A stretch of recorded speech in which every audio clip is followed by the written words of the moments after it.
Hello everyone. Hi there, you know who I am. And what we're looking at right now is an engine that is in the process of rising up from the ashes. Yes, this is my old Bachmann Heisler, the Pardee Curtin Lumber Company, number 8. This is the first time the engine has pretty much been on a track in over 6 years. What happened was, well, I bought the engine in 2004, and she was a good locomotive. I then made an attempt to kit bash it into the Roaring Camp number 2. That went down the drain and didn't go so well, and it wasn't long after I kit bashed the locomotive that the entire boiler began to crystallize and literally cracked and fell apart. Same thing with the engine set, and the electronics completely fried. The same thing happened to her sister engine, the 102, which is, well, pretty much my signature champion geared engine. My favorite of all the geared engines in my collection. The most reliable, the most beautiful sounding whistle, and by far my best performing geared engine. This engine is in semi-operating condition. It runs okay, but there's still a lot more work to be done. I still have to weld the drive shaft, the propeller drive shaft here as one unit, and disengage the gears in the rear truck. What I did was I ordered the parts from Gold Coast, and only salvaged the 2 side frames and the ashpan right here, but that's pretty much it. Everything else is brand new. It's pretty much a brand new locomotive. It runs okay, but it needs a lot more work, and the wire needs more proper routing and proper insulation before it can run as good as the 102. Because I pretty much it took me about 2.5 hours to reassemble the whole mechanical part in the external, so it looks like it's all good on the outside, when under the hood it needs a lot more work. This locomotive looks a lot like the W.H. Eccles Lumber Company, number 3 on the Sumter Valley. And you can see it's got the diamond stack, got the inside frame 9-spoked wheels, and 102 is an outside framer. So, yeah, this gives a pretty nice variation. Yeah, it's a beautiful locomotive. This one has a coal load, and I'm really glad to have this engine pretty much restored back to the way it originally was when it was brand new. Still a lot of work to be done, but hey, we'll get her running. We'll get her running like new, step by step. It'll take a while, though. The engine also needs a sound unit if it's going to be fully, officially restored. I know what sound to choose. It would be that from the 36-ton Shea. Yeah, I know you're thinking Shea sound in a Heisler. Why is that? But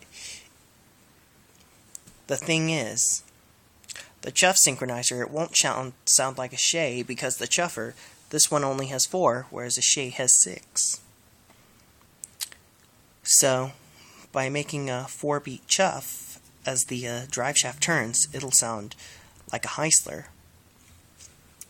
You know, a Heisler chuff, rather than a Shea. And also the single-noted whistle in the 36-ton Shea is much better than the obnoxious high-pitched sound whistle they have on the Heisler from Phoenix. And same thing from the chuff, it is not the best. It needs more of a low-pitched sounding chuff. This one uses an East Broadtop sound, yet it sounds like a Heisler instead of a Makoto because of the chuff sensor.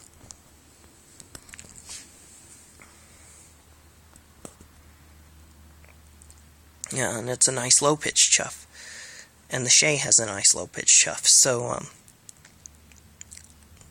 yeah. It's also fun to experiment with sound units, and rather than sending it off to Phoenix, because I have offered a few couple friends to do sound installations myself, and a few people wanted me to do sound installations. I'm going to start off installing sound in this engine myself to see if I can do it. I've done it before on the 102, but it's been a long time. Well, I had to take the sound out of 102 and reinstall it when it was her turn to be fully restored. Now I gotta see if I can do it with this one.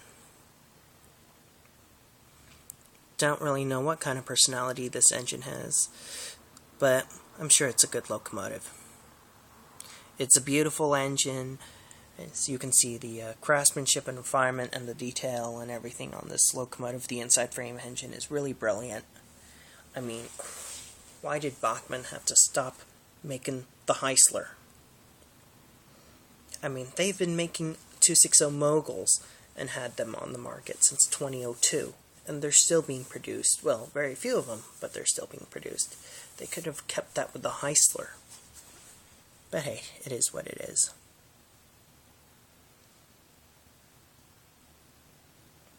Yeah, it's got beautiful detail. We couldn't really see all the detail on the 102 because I had, modified it and made it so the doors can't open and close, but check this out. It's got 3-panel door, Heisler arch windows that work.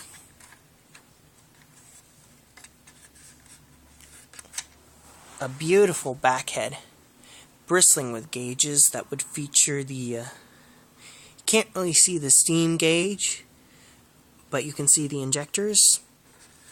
Injectors right here, and right here I can't, oh shoot, I closed the window. Well, there, and right here my finger is on the throttle. Yeah, it's got beautiful detail, and it's also got an in-working firebox that will glow with an ashpan, and a realistic coal load and water hatch. It's a beautiful locomotive. If only it performed as well as it looked, or it performed as well as the 102, and then again, it will. It just needs more work to be done on it. It's a beautiful engine. And I have 3 Heislers. My former Luke and Steel company is going to be running in Hawaii. And if that's going to Hawaii, I'll probably want to buy another Luke and Steel company Heisler so it stays original. Unfortunately, there is one still left. I was lucky to get the parts for this engine from Gold Coast since this is a very rare engine, but the engine itself, a new unit, the Luke and Steel company is available at Gold Coast too. Gold Coast Station, and it's the last Luke and Steel available. They have Oregon Lumber Company Heislers left. There's still a good number of them left.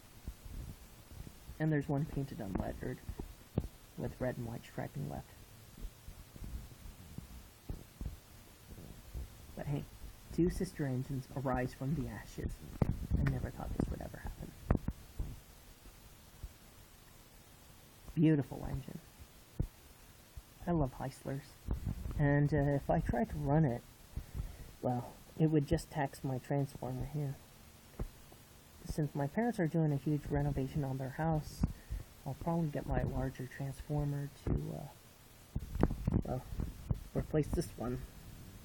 It's an MRC 6200, and it would definitely be powerful enough to run these 2. And I showed you how the Heisler worked and everything. And in another video, and why it's called the Heisler and such. German engineer Charles L. Heisler wanted to make improvements on the Dunkirk and Gilbert locomotive. And can't remember his last name, but his first name was Edward. Took his patents and allowed him to, make improvements on the Dunkirk and Gilbert engine until Edward died. Then Heisler got in contact with Mr. Burnham of the Baldwin Locomotive Works, who also owned a sawmill company known as Stearns, And in 1894, the first Heisler made by Stearns was built. And Stearns made about 85 Heisler locomotives until 1904, when the company decided to shut down, and then about 3 years later, the Heisler Locomotive Works came to play. And they made about 625 models. Not as much as the Climax, which made about 1,100 models, and the Shea, which made about 1,500. The reason being is, well, Heislers not only were late to join the, not so much as they were late to join the competition, it's because, it was also partly because they were the most expensive, or should I say priciest, logging locomotive to buy. They had superior craftsmanship and mechanical refinement to their competitors, since their V2 engines only required one crank and only required 2 eccentrics in the Stevenson valve gear linkage. The V2 engine is also naturally balanced. The Heisler also had more welded and casted parts in their bogies, whereas Sheas and Climaxes had mostly bolted and riveted bogies, and their parts tended to wear themselves loose, whereas on some of the later Heisler models they didn't have that. But also the fact that Heislers required heavier service every few years, but they didn't require as much service, but when they did, it was heavier than that of a Shea or a Climax. They had less moving parts than that of a Shea and Climax. There were less parts to break down. They were also faster than their competitors and could go at a speed of 26 miles an hour and can run pretty smoothly. Really awesome locomotive. Some people say they are too much looking like rod engines, but they don't look at all a lot like rod engines. They do a little bit, but not a lot. It's a really awesome locomotive. I love Heislers. I'm a Heisler guy. I'm a Heisler freak. My license plate on my car is HSLRMAN. Some people think it's Hustler Man, but no. I did not have it lettered for that. I had it lettered because of these engines, Heislers, and my love and passion for Heisler locomotives, and my interest in them. Heislers are unique compared to their competitors, and among that of steam locomotives. Climaxes, I would say, are probably more unique because they're more rare, but at the same time, Heislers, I find them to be just as unique, if not even more so, because of the way they were built, not to mention the brilliant engineering that went into them, and the fact they were the most forgiving of uneven track, and could go around the curves and up the steep grades better than their competitors. Yeah, it's just a brilliant machine. I've actually been very lucky to have operated one of the original 85 Heislers built by Stearns at Roaring Camp, an 1899 Stearns model. That is a 38.5-ton locomotive, which has 36-inch drive wheels, and total of 8 driving wheels. Its classification would be 38.5, 8, 36. But that's sort of a design flaw, because that engine should have around 33-inch drivers, which would be more accurate and slightly smaller cylinders to give it better performance and a longer barrel. This one has a nice long boiler barrel, and it doesn't wagon until about more closer to midway, whereas the Heisler at Roaring Camp, it's too short. This would actually be, this is further back here, and this is really, really short, and it starts to wagon more right around here, and it wagons really tall, and the dome is really high, and yet it's really stubby.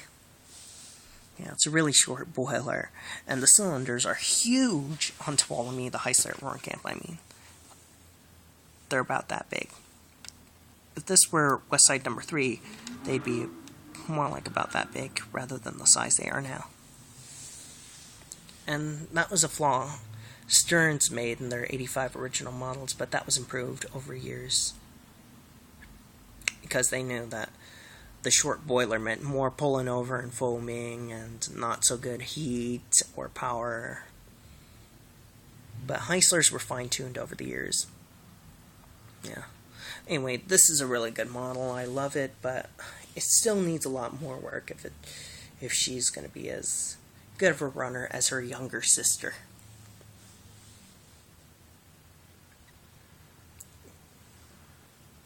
Yeah, still more work is required on this locomotive.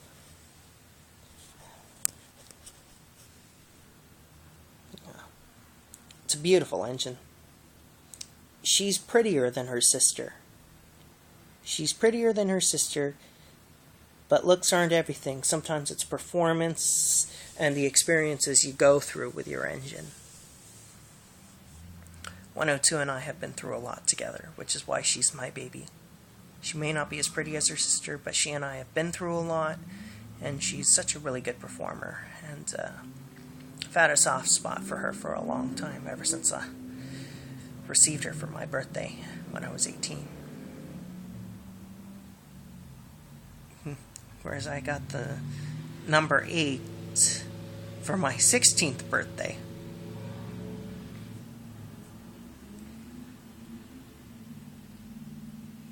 Yeah. I love Heislers. What can I say? They're awesome locomotives. Some people love Climaxes the most, and my good friend Jack, he likes Shays the most. But I'm a Heisler man. I love Heislers the most. They're awesome. Well, we'll take one more look. And that's it for now. Chris9017 out.